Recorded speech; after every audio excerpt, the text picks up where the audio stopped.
Reactions.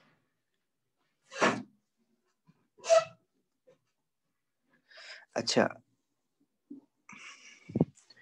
मेरे पास कोई alkene है, जैसे कि कोई लार्जर एल्केन चेन है, जैसे कि C11H24, उसको मैं क्रैक करूंगा। तो मोर यूजफुल फ्रैक्शन से मतलब ये है कि मैंने एक छोटा एल्केन मॉलिक्यूल बना लिया ऐसे। इसी तरह एक एल्कीन मॉलिक्यूल भी बना सकते हैं, कुछ भी बन सकता है टूटने के बाद। तो जैसे एक एल्कीन मॉलिक्यूल बन गया C6H12। तो ये पॉसिबिलिटीज भी होती हैं जब ये क्रैक हो जाता है, ब्रेक हो जाता है। अच्छा, क्रैकिंग हम लोग दो तरह से करते हैं। क्रैकिंग के लिए मैं एल्केन मॉलिक्यूल को हीट करूंगा, और हीट करने में दो तरह की क्रैकिंग हम करते थे ओ लेवल में। एक तो होती थी थर्मल क्रैकिंग, जिसमें सिर्फ हम हीट करते थे, और एक होती थी कैटालिटिक क्रैकिंग, जिसमें हम कैटलिस्ट भी यूज़ करते थे। तो इस वजह से हमें हीट थोड़ा कम करना पड़ता था। तो कैटालिटिक क्रैकिंग। अच्छा, इन दोनों क्रैकिंग में एक चीज़ हमें इंश्योर करनी पड़ती है कि इन दोनों में एब्सेंस ऑफ एयर होनी चाहिए। मतलब एयर ना हो, क्योंकि एयर होगी तो एयर में ऑक्सीजन होगी, और ऑक्सीजन होगी और अल्केन मॉलिक्यूल ऑक्सीजन के साथ अगर हीट करोगे तो वो क्रैक नहीं होगा, बल्कि उसकी कंबशन हो जाएगी, जल जाएगा, कार्बन डाइऑक्साइड एंड वाटर बना लेगा। अच्छा, अब देखो, ये हमारे पास क्रैकिंग एल्केन की भी हो सकती है, एल्कीन की भी हो सकती है। फॉर एग्जाम्पल, ये हमारे पास क्वेश्चन 1 है, जिसमें ये कह रहा है कि ऑक्ट 1इन कैन बी थर्मली क्रैक्ड। अब ऑक्ट 1इन, इसका नाम कैसे दिया हुआ है? देखो, ऑक्टीन क्या होता है? CH8 to the 16 एल्कीन है ना, CnH2n इसका जनरल फॉर्मूला होता है। इसको इन्होंने इसका नाम, अब नेमिंग आहिस्ता आहिस्ता तुम सीखते जाओगे कि ये ऑक्ट 1इन इसका नाम क्यों दिया है। कि इसकी जो कार्बन चेन है 3 4 5 6 7, और सातवें और आठ, मतलब पहले और दूसरे कार्बन के बीच में डबल बॉन्ड है। तो इसको हमने नाम दिया ऑक्ट, और डबल बॉन्ड जो है वो फर्स्ट कार्बन पे लगा हुआ है, तो ऑक्ट 1इन। इसको हम लोग ओ लेवल तक ऑक्टीन बोलते हुए आए थे। अब अगर यही डबल बॉन्ड जो है वो सेकंड और थर्ड कार्बन के बीच में होता तो इसका नाम ऑक्टोइन हो जाता। थर्ड या फोर्थ कार्बन के बीच में होता तो इसका नाम ऑक्ट्रीन हो जाता, एंड सो ऑन। इसमें ये कह रहा है कि which combination of compounds W X Y and Z can be obtained by thermally cracking oct 1इन। अगर आप ऑक्ट 1इन को ब्रेक करोगे तो जो स्मॉलर फ्रैक्शन बन सकते हैं, वो क्या क्या बन सकते हैं? कि जो भी फ्रैक्शन बनेगा उसमें जो कार्बन चेन है वो 8 कार्बन चेन से छोटी होगी। छोटी होगी, वो 7 की भी हो सकती है, वो 6 की भी हो सकती है, वो 5 की भी हो सकती है, लेकिन उससे बड़ी नहीं हो सकती, क्योंकि जब वो बना ही ऑक्टीन से है तो टूटने के बाद ऑक्टीन छोटा ही होगा ना। तो ये जो इसने, वो ये पूछ रहा है कि इनमें से कौन सा फ्रैक्शन जो है जो कि पॉसिबिलिटी है कि वो बन सकता है। तो इन सब मॉलिक्यूल्स में देखो तो इसमें 2 कार्बन है, इसमें 3 कार्बन है, इसमें 3 कार्बन है, इसमें हमारे पास 4 कार्बन है। कुछ में डबल बॉन्ड है, जैसे Y जो है इसमें डबल बॉन्ड नहीं है, ये एल्केन बना है। X जो है वो टूट के एक और एल्कीन बन गया, W जो है वो इथीन बन गया, वो भी एल्कीन बना है। Z जो है इसमें 2 डबल बॉन्ड आ गए, तो ये भी बन सकता है, 2 डबल बॉन्ड वाला भी टूट के बन सकता है। तो सारे के सारे जो यहाँ पे हमारे पास कंपाउंड्स बने हैं, इनमें 8 कार्बन से कम ही है। तो इसका क्या मतलब है? कि ये सारे के सारे कंपाउंड्स बन सकते हैं। अच्छा, इस क्वेश्चन को अक्सर स्टूडेंट गलत इसलिए करके आते हैं कि वो ये समझ रहे होते हैं कि ये सारे के सारे एक साथ बने। सारे के सारे एक साथ नहीं बने। वे कह रहे हैं can be obtain which combination of compounds. ठीक है, तो क्या पता W और X बनाओ, सिर्फ क्या पता W और Y बनाओ, क्या पता WXY बनाओ। तो अगर आप सारे के सारे एक साथ देखने ही बैठ जाते हो, क्वेश्चन में फंसाया हुआ इस तरह से कि सारे के सारे अगर तुम एक साथ देखोगे तो W में 2 कार्बन है और X में 3 कार्बन है, तो 5 तो ये हो गए, फिर 3 कार्बन और हैं, 6 7 8, तो आप बोलोगे और 4 कार्बन, ये तो 8 से ज्यादा हो जाएंगे। तो इस क्वेश्चन का मतलब ये नहीं है कि सारे के सारे लाजमी बने, इनमें से कौन कौन से बन सकते हैं। तो कुछ भी बन सकता है इसमें से। एल्केन ब्रेक होगा कि एक ऑक्टीन का मॉलिक्यूल थोड़ी होगा, बहुत सारे ऑक्टीन के मॉलिक्यूल होंगे। क्या पता कोई जो है वो W बना रहा हो टूट के, क्या पता कोई X बना रहा हो, क्या पता कोई Y बना रहा हो, क्या पता कोई Z बना रहा हो। तो थर्मल क्रैकिंग में हम लोग ये कंट्रोल नहीं कर सकते हैं कि टूटने के बाद कोई इनमें से एक या दो ही स्ट्रक्चर बने और कुछ ना बने। तो क्रैकिंग में हम ये कंट्रोल नहीं कर सकते हैं। तो इसमें हमारे पास सारे के सारे बन सकते हैं WX, Y and Z, तो इसका आंसर A होता है। सही है। तंजीम, मोल्स के जो क्वेश्चन आप कह रहे हो वो इस क्लास के बाद देख लेते हैं, ठीक है, याद दिला देना at the end of a class. अच्छा, क्लोरोफ्लोरोकार्बन डिस्कस हुआ था इस क्लास में। देखो कोई एक काम कर लिया करो प्लीज, जब ये क्लास खत्म होती है ना ऑनलाइन क्लास, तो इसका जो है ना वो ले लिया करो, क्या कहते हैं, इसने अगर मैं भूल जाया करूँ तो एक पिक्चर लेके ग्रुप पे डाल दिया करो, ताकि मुझे पता हो कि लास्ट में हमने कहाँ तक पढ़ लिया। क्या हम लोगों ने क्लोरोफ्लोरोकार्बन को डिस्कस कर लिया था? एल्केन जो होते हैं, अगर हाइड्रोजन हटा के मैं किसी एल्केन में किसी हाइड्रोजन को हटा के उसकी जगह कोई हेलोजन लगा दूं, हेलोजन क्या होता है? ग्रुप 7 के जो एटम्स होते हैं, जिसमें फ्लोरीन भी आता है, क्लोरीन भी आता है, ब्रोमीन भी आता है और आयोडीन भी आता है। तो उसको हम क्लोरोकार्बन, अगर मैं क्लोरीन लगा रहा हूँ तो वो ये हमारे पास प्रोपेन से क्लोरोप्रोपेन बन जाएगा। और यही हमने फ्री रेडिकल सब्स्टिट्यूशन रिएक्शन में भी देखा ना, कि ये मॉलिक्यूल बन रहे होते हैं। ऐसा भी हो सकता है कि मैंने एक के साथ क्लोरीन भी लगा दिया और उसी मॉलिक्यूल में एक जगह पे मैंने फ्लोरीन भी लगा दिया, तो ऐसे मॉलिक्यूल को फिर हम क्लोरोफ्लोरोकार्बन कहते हैं। और ये जो क्लोरोफ्लोरोकार्बन होते हैं, ये हमारे पास बहुत वाइडली यूज्ड हुआ करते थे पहले। इनको हम कहते थे CFCs।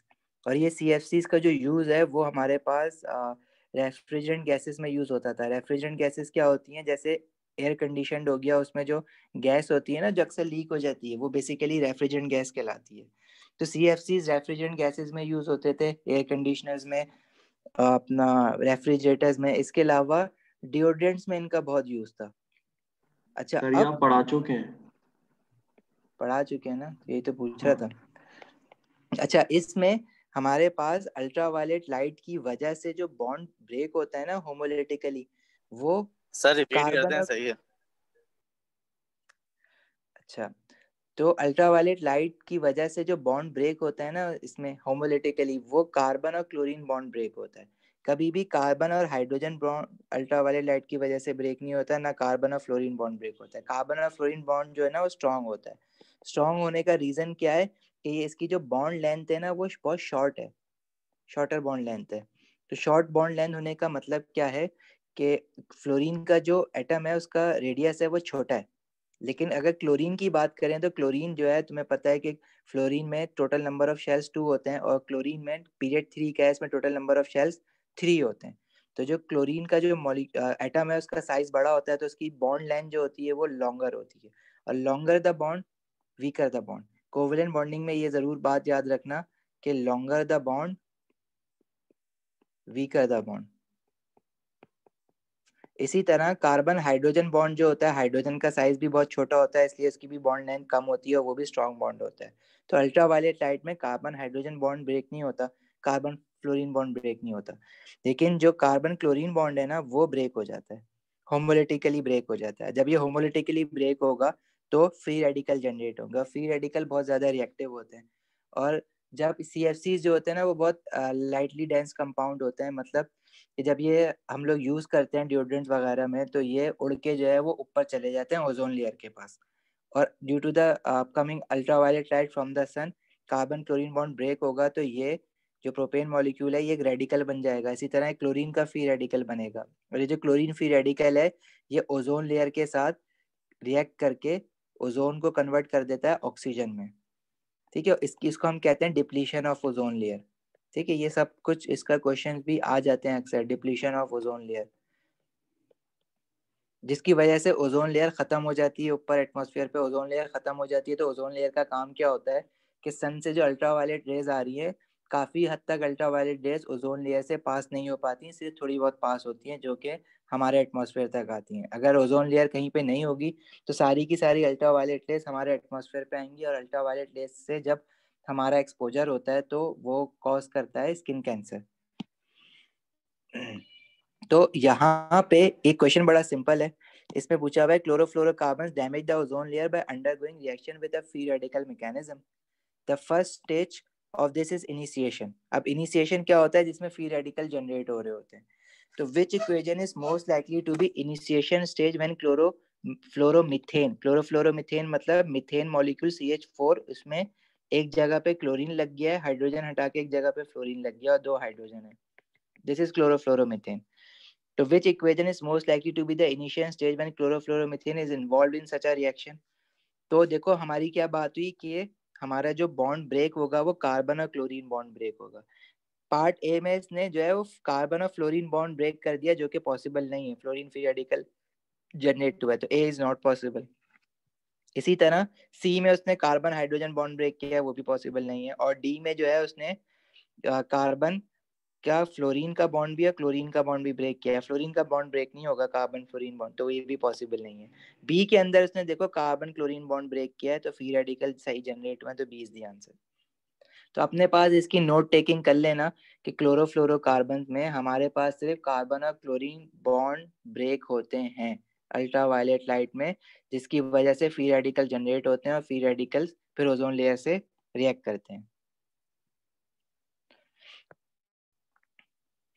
अच्छा नेक्स्ट इज, अच्छा देखो और याद रखना एमसीक्यूज के लिए, एमसीक्यूज अभी तो हम हर चैप्टर के अलग अलग देख रहे हैं, लेकिन एमसीक्यूज में भी मिक्सचर आता है. मिक्सचर क्या क्या मतलब है कि एल्केन एल्कीन एल्कोहल एक साथ एक एमसीक्यू में सबकी नॉलेज भी यूज हो सकती है. तो अभी तो मैं सिर्फ आपको सिलेक्ट करके वही एमसीक्यूज करा रहा हूँ जो एल्केन से रिलेटेड है प्योरली.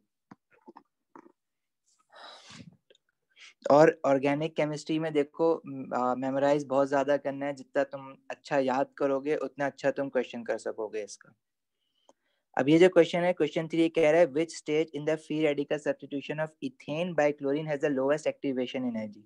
कोई भी रिएक्शन स्टार्ट होता है तो हमें पता है कि उसकी हमारे पास एक्टिवेशन एनर्जी जो है वो क्या कहते हैं, एक्टिवेशन एनर्जी चाहिए होती है in order to start a reaction. तो इन सारे रिएक्शन में से लोवेस्ट एक्टिवेशन एनर्जी किसकी होगी?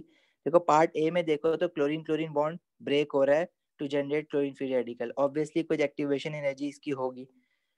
पार्ट बी में देखो तो यहाँ पे भी एक बॉन्ड ब्रेकिंग हो रही है, C2H6 था, एक हाइड्रोजन कम हुआ है. इसका क्या मतलब है कि एक कार्बन हाइड्रोजन बॉन्ड ब्रेक हुआ है और फ्री रेडिकल जनरेट हुए हैं. सही है. अब इन दोनों में से एक्टिवेशन एनर्जी किस में ज्यादा है किस में कम है वो मैं नहीं बता सकता.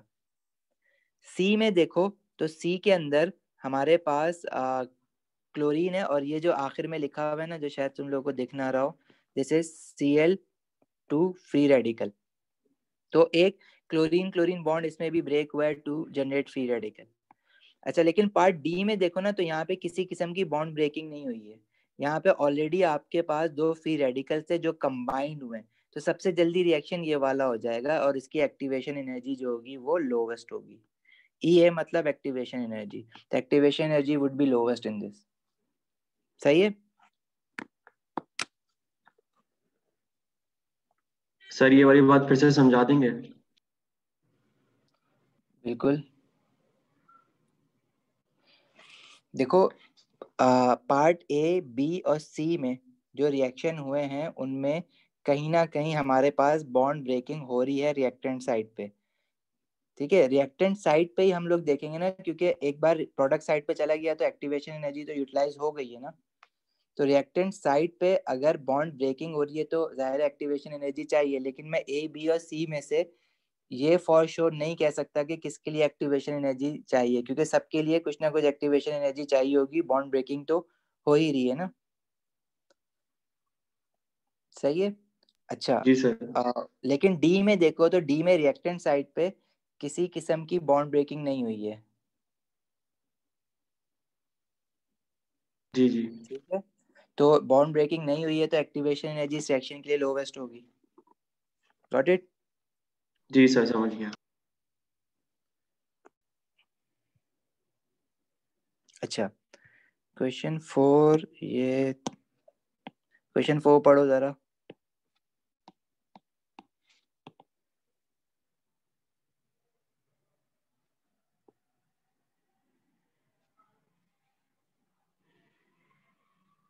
This is HCl.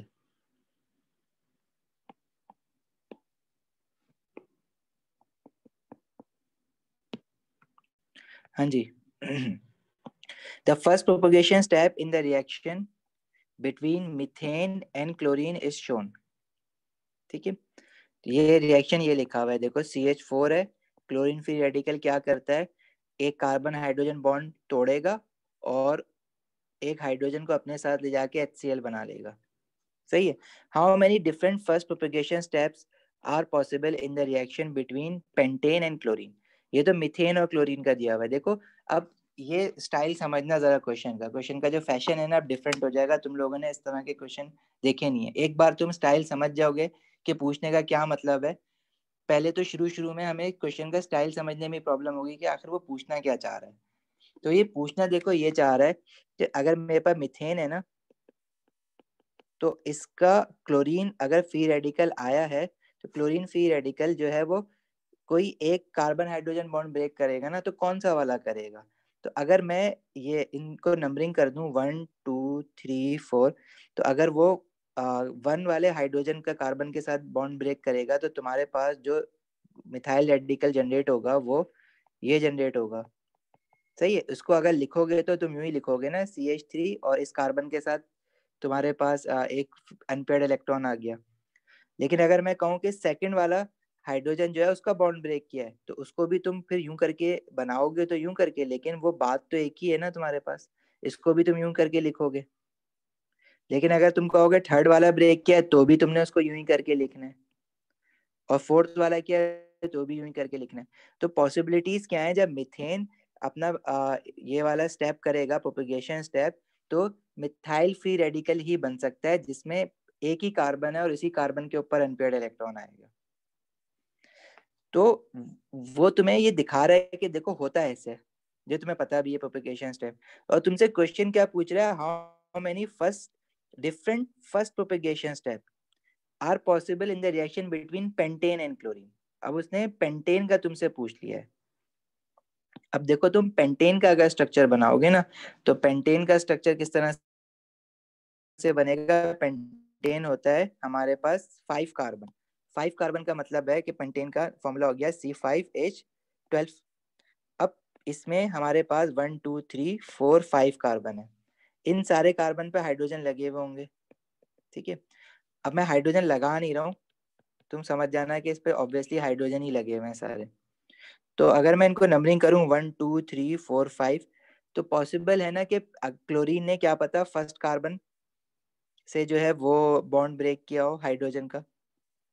तो ये जो चीज बनेगी हमारे पास, इसको फिर हम लोग लिखेंगे यूं करके, लिख तो सकते हैं C2H11। और अब C5H11 अब किस कार्बन पे अनपेयर्ड बना है वो मैं इस फॉर्मूले में नहीं दिखा सकता। तो मुझे इसका फिर स्ट्रक्चर फॉर्मूला लिखना पड़ेगा ऐसे करके, जिसमें मैं CH2 इस पे यहाँ पे एक फ्री इलेक्ट्रॉन दिखा दूंगा, CH2 CH2 CH2 और CH3। इसी तरह देयर इज अ पॉसिबिलिटी कि क्या पता क्लोरीन ने सेकंड कार्बन पे जो है ना वो उसका हाइड्रोजन ब्रेक किया हो तो ये वाला हमारे पास बन जाएगा। अच्छा क्या पता उसने थर्ड कार्बन का ब्रेक किया हो तो हमारे पास ये जो स्ट्रक्चर बनेगा ये यहाँ पे बनेगा free radical, carbon third carbon पे अनपेयर्ड इलेक्ट्रॉन आएगा। अच्छा इसके अलावा क्या कोई पॉसिबिलिटी हो सकती है। अगर मैं बोलूं कि फोर्थ कार्बन पे किया है, तो फोर्थ कार्बन की मैं इसलिए बात नहीं करूंगा क्योंकि अगर इस पे बनाओगे तो ये वाला और ये वाला सेकंड वाला ये दोनों बिल्कुल एक ही जैसी चीजें हैं। ठीक है। नंबरिंग अगर मैं उसकी लेफ्ट टू राइट दिए मैं राइट टू लेफ्ट नंबरिंग कर दूंगा तो वो भी सेकंड कार्बन पे ही आ जाएगा। तो समझ लो कि उस सेकंड वाले को पलट के रख दोगे तो फोर्थ वाला बन जाएगा। इसी तरह अगर आप फिफ्थ वाले पे लगा दो तो फर्स्ट वाले को पलटोगे तो वो फिफ्थ कार्बन वाला बन जाएगा। इसलिए मैं ना तो ये काउंट करूंगा, या इसके अलावा अगर मैंने ये बनाया है ना और मैंने फिफ्थ कार्बन पे हाइड्रोजन को ब्रेक किया है तो मैं ये भी काउंट नहीं करूंगा कि क्योंकि ये फर्स्ट वाले जैसा ही है, उसको पलट के रखा हुआ है जो फर्स्ट वाला है हमारा। और जो फोर्थ वाला बना है वो बिल्कुल सेकंड वाले जैसा ही है। तो मैं पॉसिबल प्रोडक्ट में फोर्थ वाले को काउंट नहीं करूंगा क्योंकि सेकंड और फोर्थ एक ही चीज है। इसी तरह फिफ्थ वाला और फर्स्ट वाला एक ही चीज है, तो या तो फिफ्थ वाले को काउंट कर लो या फर्स्ट वाले को काउंट कर लो।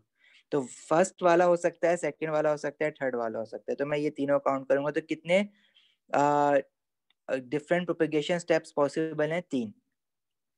सही है, 1 2 एंड 3। हाँ भाई समझ आई ये बात। जी सर। कोई जी ऐसा सर। जिसको ना आए समझ?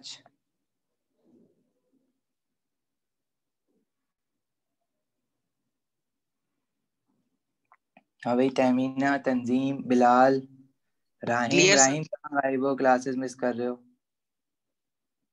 सर नहीं, मैं क्लास मिस नहीं कर रहा।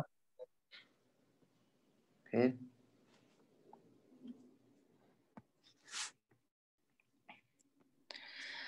उफ। अच्छा देखो, ये क्वेश्चन जो है ना, आ,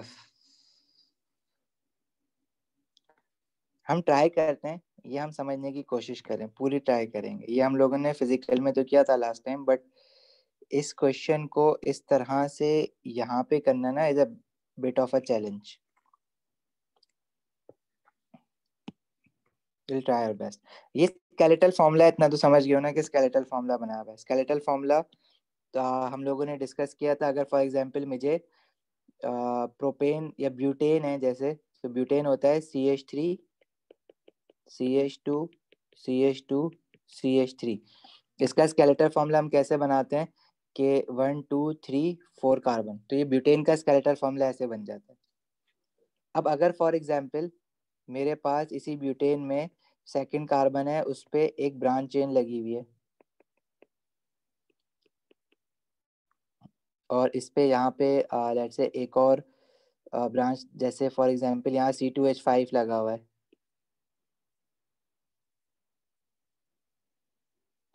और ये CH3 है। तो इसका स्केलेटल फॉर्मूला कैसे बनाओगे? देखो 1 2 3 4 तो ये 1 2 3 4, एक तो ये हो गया। सेकंड कार्बन पे एक मिथाइल लगा हुआ है, तो वो मिथाइल मैं ब्रांच में इस तरह से इस पे डंडी दिखा दूंगा, वो मिथाइल को शो करेगा। मतलब यहाँ पे CH3 है, जो कि लिखने की जरूरत नहीं है, वो ऑब्वियस है। स्केलेटल फॉर्मूला का काम यही होता है। और थर्ड कार्बन पे एक इथाइल है। इथाइल का क्या मतलब है कि दो कार्बन है, तो एक मैं यूं करके दिखा दूंगा और एक मैं यूं कर दूंगा। तो मतलब यहाँ पे भी एक कार्बन है और यहाँ भी, यहाँ पे H2 वाला कार्बन है और यहाँ पे H3 वाला कार्बन है।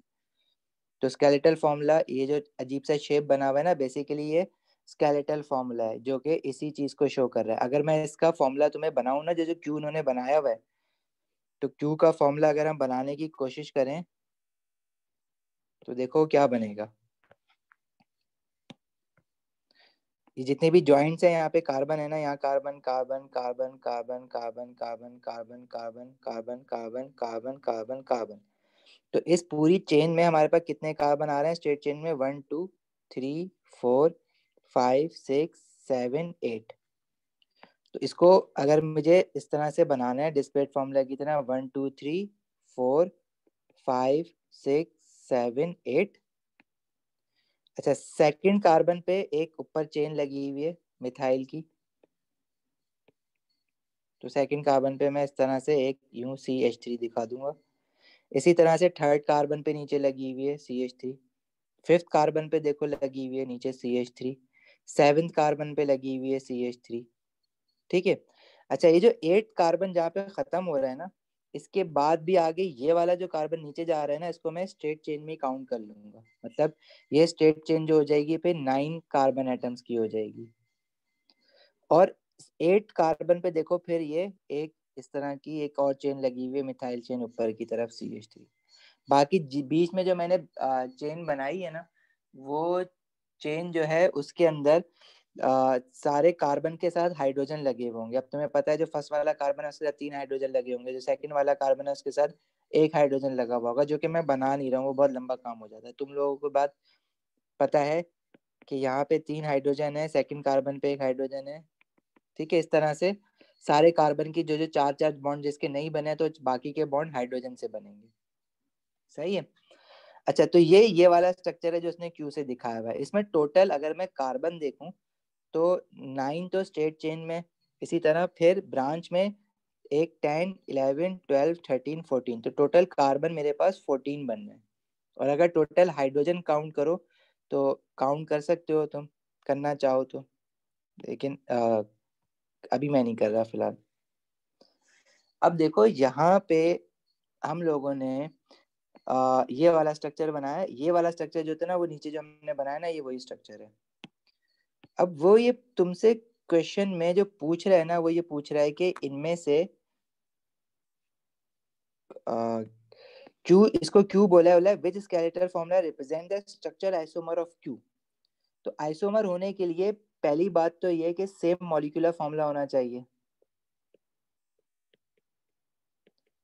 अब सेम मॉलिक्यूलर फॉर्मूला मतलब बाकी के इनमें से अगर कोई इनका आइसोमर है तो उसके पास भी 14 कार्बन होने चाहिए। तो पहले तो आप ये गिन लो कि क्या इन सबके पास 14 कार्बन है। जिसके पास 14 कार्बन नहीं है वो तो आइसोमर हो ही नहीं सकता ना। तो वो ऑप्शन आप सेफली एलिमिनेट कर सकते हो ताकि आप फिर बाकी का काम जो है वो कम आपके पास ऑप्शन रह जाए करने के लिए। तो अगर जो ऑप्शन ए है उसमें अगर आप काउंट करो कि कितने कार्बन लगे हुए हैं, 1 2 3 4 5 6 7 8 9 10 11 12 13 14, इसमें तो 14 कार्बन है, मतलब ये आइसोमर हो सकता है। लेकिन इसका अगर तुम क्या कहते हैं स्ट्रक्चर अगर गौर से देखो तो क्यू से क्यू एंड तक जो है ना, यहाँ तक इसका तो बिल्कुल सेम है। बाद में ये वाली जो ब्रांच है ना और क्यू में और जो एक वाई जो बन रहा है वो नीचे हो गई है, ये ऊपर हो गया। मतलब इसी कार्बन पे ये ब्रांच जो है वो रोटेट होकर ऊपर चली गई है और दूसरी रोटेट होकर नीचे आ गई है। मतलब वो सेम मॉलिक्यूल है जिसमें जो हमारा कार्बन है 8, कौन सा 7th कार्बन जो है ये वाला, ये इस कार्बन की बात चल रही है। तो इसमें हमारे पास एक ब्रांच जो है वो रोटेट होके नीचे आ गई है। मतलब ये जो CH3 वाली है ना, ये जो बनी हुई है ना, ये हमारा Y बन रहा है basically, this is our Y, और ये नीचे। तो अगर मैं CH3 ऊपर लिख दूं और ये जो बाकी जो चीजें लिखी हुई है वो नीचे लिख दूं तो उससे कोई फर्क नहीं पड़ेगा। इससे बस हमारी ओरिएंटेशन चेंज हुई है, आइसोमर नहीं बना है। क्योंकि आइसोमर क्या होता है, same molecular formula but different structure formula. ठीक है, स्ट्रक्चर फॉर्मूला डिफरेंट होगा, मॉलिक्यूलर फॉर्मूला तो सेम होना चाहिए। तो Q और A को हम देखें ना तो मॉलिक्यूलर फॉर्मूला तो सेम है लेकिन स्ट्रक्चर फॉर्मूला भी सेम है। और जब स्ट्रक्चर फॉर्मूला सेम है तो A जो है वो उसका आइसोमर नहीं हो सकता। समझ आई ये बात? जी सर। जी सर। ईशा, मरियम। जी सर। अच्छा हुरैन, ये जो है ना AX की क्लास है। आप अगर ये क्लास रिवीजन के लिए लेना चाहो तो गुड इनफ ले लो, लेकिन A2 की क्लास थी 9:30 जो आज हमने 9:45 पे स्टार्ट की है। और होपफुली आपको मैंने A2 के ही ग्रुप पे ऐड किया था ना।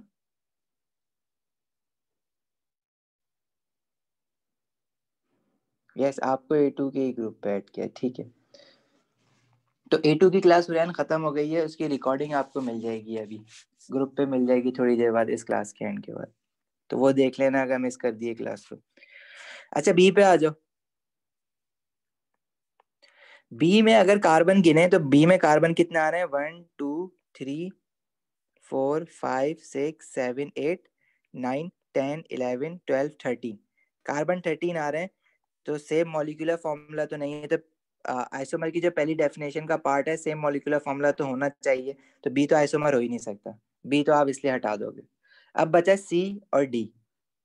ठीक है, तो पहले डी करते हैं। डी में हमारे पास कितने कार्बन है, 1 2 3 4 5 6 7 8 9 10 11 12 13 14, इसमें भी 14 है। और सी में देख लो 1 2 3 4 5 6 7 8 9 10 11 12 13 14, सी में भी 14 है। तो मतलब सी और डी दोनों आइसोमर हो सकते हैं। मुझे on the basis of structure इनको आइडेंटिफाई करना पड़ेगा कि कौन सा आइसोमर है कौन सा नहीं है।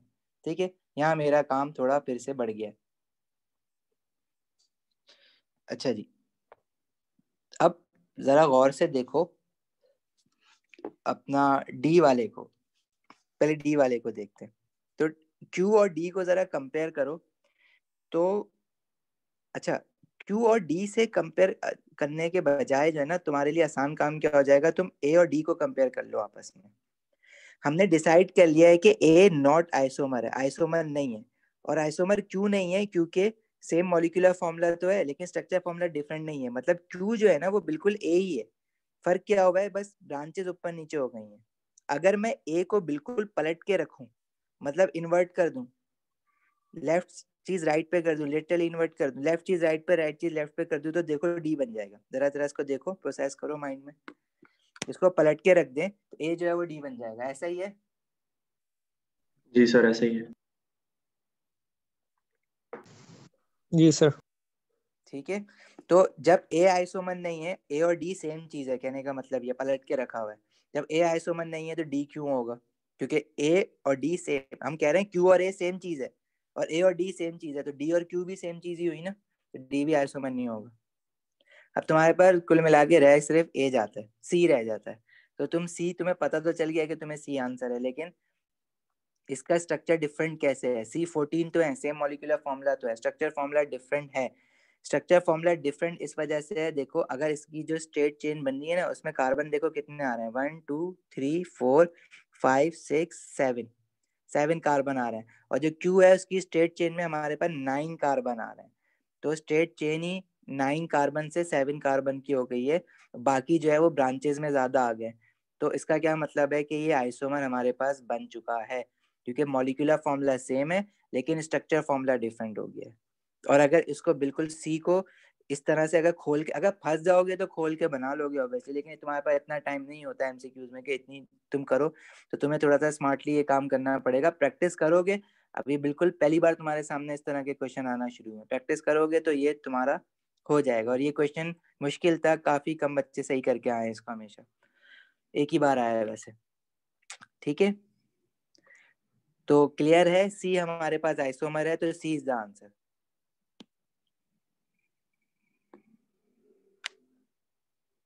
चलें आगे, जी ईशा, सर। मरियम, बिलाल। सर दोबारा एक्सप्लेन कर दें। बिलाल कौन सी चीज कहाँ तक समझ आई है, कहाँ तक, वहां से वो आगे सी मैं और डी वापस। में डिफरेंस बता दें। सी और डी में डिफरेंस बता दें। देखो सी को अगर तुम इस तरह से खोल के बना लो ना, जैसे हमने क्यू को बनाया था, तो सी में 1 2, इसको नंबरिंग दें तो स्टेट चेन को 1 2 3 4 5 6 7 8, 1 2 3 4 5 6 7 8। अच्छा, और हम लॉन्गेस्ट चेन की नंबरिंग करते हैं, तो ये लॉन्गेस्ट चेन नहीं बन रही है हमारे पास। लॉन्गेस्ट चेन हमारी कहाँ से बनना स्टार्ट होगी? अगर मैं नंबरिंग जो है वो यहाँ से स्टार्ट करूँ, 1 2 3 4 5 6 7 8 9। तो जब इसका आप स्ट्रक्चर बनाओगे ना, तो मैं ये तुम्हें कह रहा हूँ कि इसको हम इतनी डिटेल में जाके बनाने से बेटर है कि मैं अगर सिर्फ ए और डी को देखने की कोशिश करूँ ना। अरे ये क्या हो गया?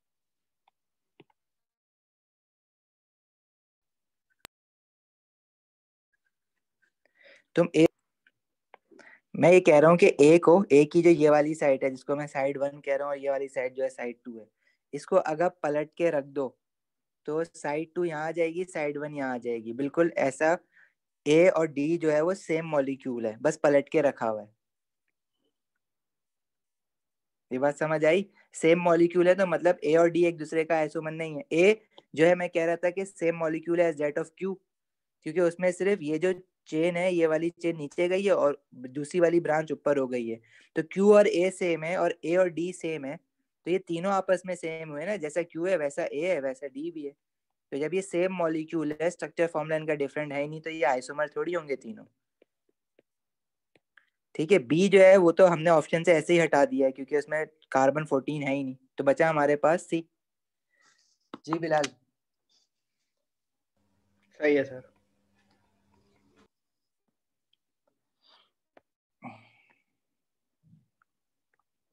सर मैं कह रहा था क्वेश्चन नंबर 31 करा दें। जी तंजीम, चलते हैं, लाइन से चलते हैं ना। अच्छा, हमारे पास देखो, अब हमारी बात क्या हुई है कि कुछ क्वेश्चंस हमारे पास मिक्स्ड आते हैं। अभी आपके पास एल्केन है, एल्कीन है, एल्काइल हैलाइड्स है, अल्कोहल्स है। जैसे ये क्वेश्चन नंबर 10 है ना, तो उसमें कुछ ऐसे वर्ड होंगे जो अभी तुमने एल्केन से मेरे साथ पढ़े ही नहीं है। जैसे कार्बन, कार्बोनाइन है, कार्बोकेटाइन है। हेट्रोलिटिक फिजन तुम पढ़ चुके हो, होमोलिटिक फिजन तुम पढ़ चुके हो, लेकिन न्यूक्लियोफाइल के साथ रिएक्शन कार्बोकेटाइन का ये सब देखा नहीं है। तो बीच बीच में एल्केन के भी अलग क्वेश्चन करे हुए हैं, लेकिन फिर भी कुछ ना कुछ मिक्सर आएगा इनका। ये ऑर्गेनिक का सवाल अलग से बिल्कुल बनना पॉसिबल नहीं होता है। 7 जो है वो मिलके अक्सर ज्यादातर क्वेश्चन साथ मिलके बन रहे होते हैं।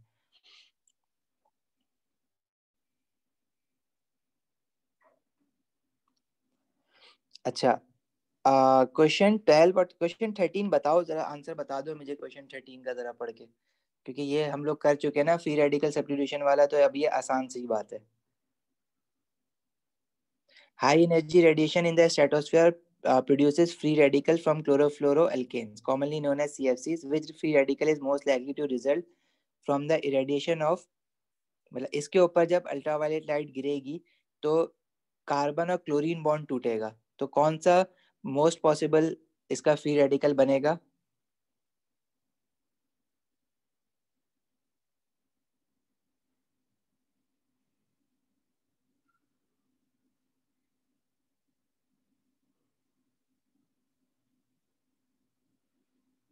हाँ जी, देखो कार्बन क्लोरीन बॉन्ड कहाँ पे बना हुआ है इस मॉलिक्यूल को, देखो तो हमारे पास ये C, उसके साथ एक हाइड्रोजन, एक फ्लोरीन और एक क्लोरीन लगा हुआ है।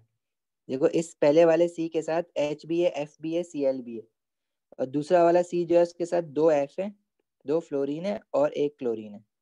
तो chlorine carbon chlorine bond break होगा ना, तो मोस्ट पॉसिबल इसमें से क्या है हमारे पास?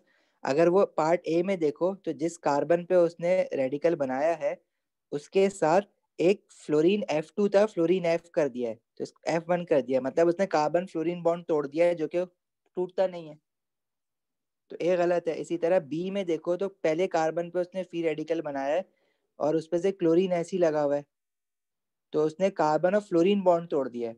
अगेन कार्बन और फ्लोरीन बॉन्ड टूटता ही नहीं है, तो बी भी गलत है। इसी तरह सी को देखो तो उसने देखो पहले कार्बन से क्लोरीन गायब किया हुआ है, मतलब कार्बन क्लोरीन बॉन्ड यहाँ पे इसने तोड़ा है, तो ये बात हमारे पास सही है। इसी तरह डी में जो है उसने अगेन क्या करा है, कार्बन हाइड्रोजन बॉन्ड टूट दिया है, वो भी नहीं टूटता है, इसलिए डी भी गलत है। सही है।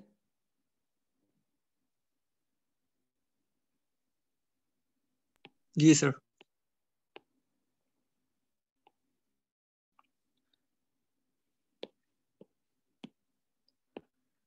क्वेश्चन 12 थोड़ा सा इंटरेस्टिंग है, हमेशा से ये क्वेश्चन ना मुश्किल ही रहा है। देखो कह रहा है the cracking of a single hydrocarbon molecule CnH2n+2 hydrocarbon का इसने जनरल फॉर्मूला दिया हुआ है। प्रोड्यूसेस 2 हाइड्रोकार्बन मॉलिक्यूल्स ओनली, ठीक है, दो हाइड्रोकार्बन बन रहा है, वो हाइड्रोकार्बन एल्केन भी हो सकता है, एल्कीन भी हो सकता है, उससे सिर्फ हाइड्रोकार्बन का, ये तो नहीं कहा ना कि एल्केन बना है या एल्कीन बना है। लेकिन साथ में डिटेल में क्या कह रहा है, each hydrocarbon product contain the same number of carbon atoms in one molecule. Okay, each hydrocarbon product has a non cyclic structure isomer. देखो मुझे ना तुम्हें ये वर्ड यहाँ पे सिखाना है कि नॉन साइक्लिक स्ट्रक्चरल आइसोमर का क्या मतलब है। देखो हम लोग जो स्ट्रक्चर आइसोमर बनाते हैं, अगर मेरे पास ये एक चेन है, इसमें 5 कार्बन है, तो इसका मैं स्ट्रेट चेन से अगर मैं ब्रांच चेंज कर देता हूँ ऐसे, तो ये स्ट्रक्चर आइसोमर बन जाता है इसका, जो कि तुम लोग ओ लेवल से भी बनाते आए हो। अब अगर मेरे पास कोई एल्कीन मॉलिक्यूल है, जैसे फॉर एग्जांपल ये एक एल्कीन मॉलिक्यूल है, इसमें कितने हाइड्रोजन लगे हुए हैं इसके साथ?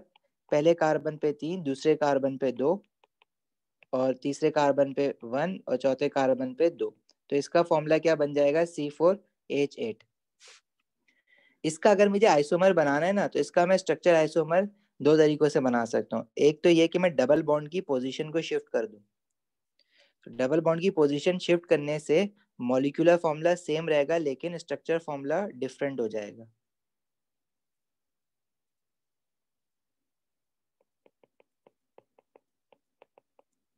ठीक है, तो ये C4H8 ही रहेगा। तो एक तो तरीका ये है इसका स्ट्रक्चर आइसोमर बनाने का। एक तरीका ये है कि मैं क्योंकि ये ब्यूटेन है ना, तो ब्रांच में भी एक उसको एक कार्बन को ब्रांच में भी लेके आ सकता हूँ। अच्छा, एक ज्यादा लगा दिया, तो अभी भी इसका फॉर्मूला जो है वो C4H8 है। ठीक है, इसके अलावा जो है ना मैं एक काम और कर सकता हूँ, ये सारे जो है ना ये स्ट्रेट चेन आइसोमर्स बनने, एक काम हम और कर सकते हैं जो कि हमने ओ लेवल में कभी नहीं किया। वो काम क्या है कि मैं इन 4 कार्बन को अगर यूं अटैच कर दूं, एक दूसरे के साथ इंटरकनेक्टेड कर दूं, तो अब हर कार्बन की जो वैलेंसी है वो 2 वैलेंसी फ्री रहेगी, तो 2 हाइड्रोजन सबके साथ आ जाएंगे। तो इसमें हुआ क्या कि मॉलिक्यूलर फॉर्मूला देखो C4H8 है, मॉलिक्यूलर फॉर्मूला तो सेम है, आइसोमर की डेफिनेशन क्या है, same molecular formula but different structure formula, structure formula different हो गया।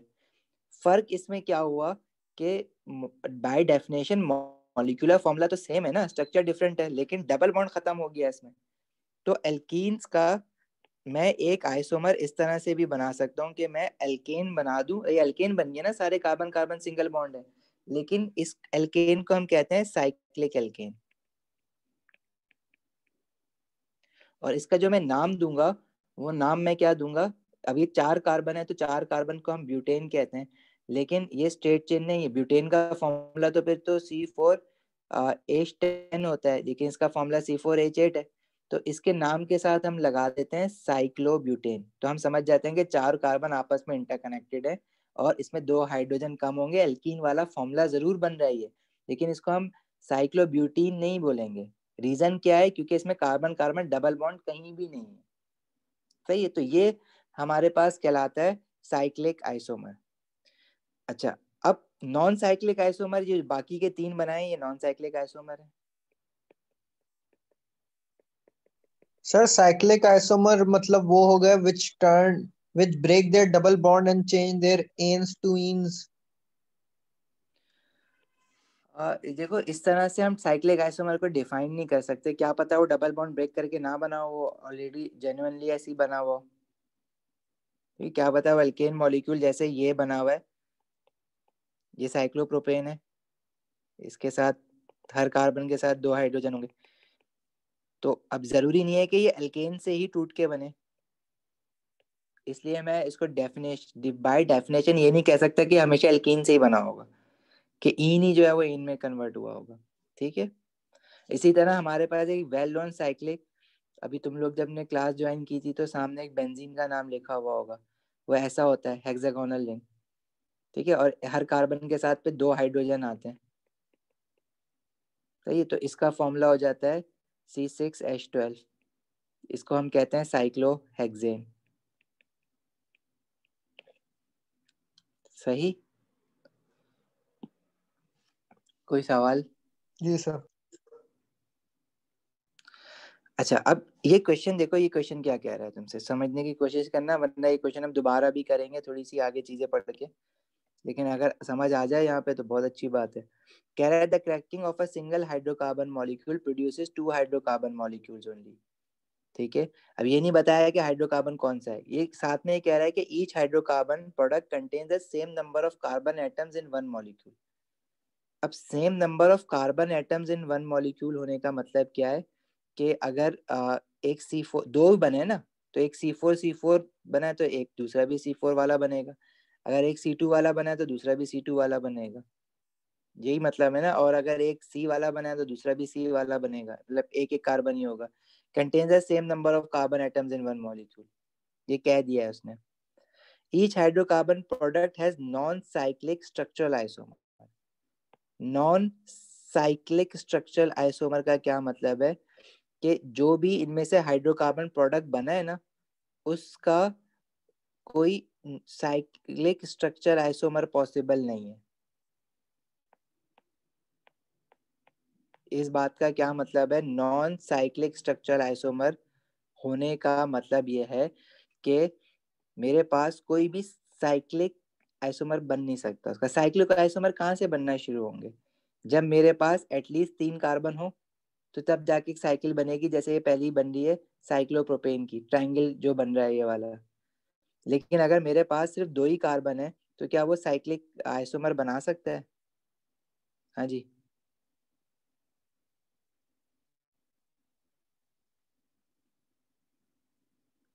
कोई सवाल, कुछ कुछ कंफ्यूजन हो रही है तो पूछ लो भाई। सर दोबारा से रिपीट कर दे। ओके, देखो मैं ये कह रहा हूँ कि ये क्यों नहीं चल रही,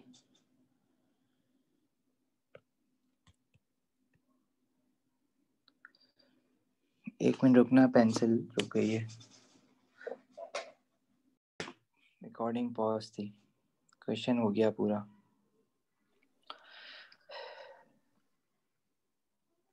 एनीवेज,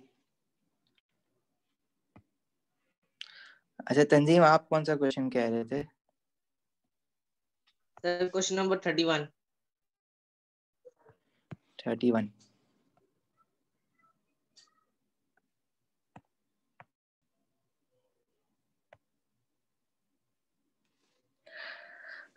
अच्छा 31 जो है तंजीम, ये अभी हमने ना पढ़ा नहीं है, एल्कीन्स वाला क्वेश्चन है, ठीक है।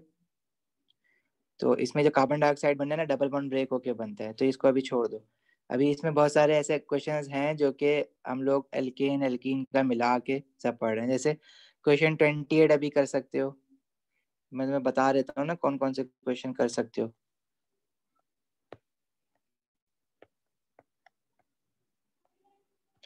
तो ये तो सारे हमने अभी किए, 5 भी किया, 6 अभी छोड़ दो, 7 भी छोड़ दो, 8 जो है छोड़ दो, 9 कर सकते हो, लिख लो अपने पास, 9 कर लो, ठीक है।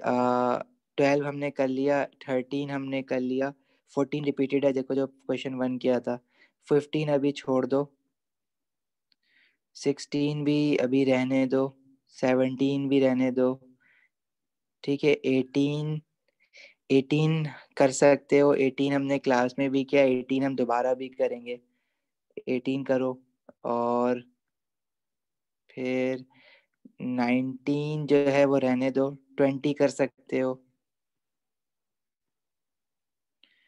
21 रहने दो, 22 रहने दो, 23 कर सकते हो, 24 कर सकते हो, और 25 कर सकते हो, 26 कर सकते हो, 27 कर सकते हो। फिर कहाँ चला गया, 28 कर सकते हो, 29 रहने दो, 30 भी रहने दो, 31 भी रहने दो, 32 कर सकते हो, 33 कर सकते हो, और हाँ 34 रहने दो। 32 और 33 जरूर करना, स्पेशली 33 तो जरूर ही करना। सर ये डॉक्यूमेंट किधर मैं अपलोड सेंड होगा कर अभी? देता हूँ, मैं सेंड कर देता हूँ अभी। 35 आप लोग, 35 अभी रहने दो, 36 भी रहने दो, ठीक है। जो बताए ना वो कर सकते हो, ठीक है। कोई क्वेश्चन है तो पूछो, और वरना क्लास एंड करते हैं।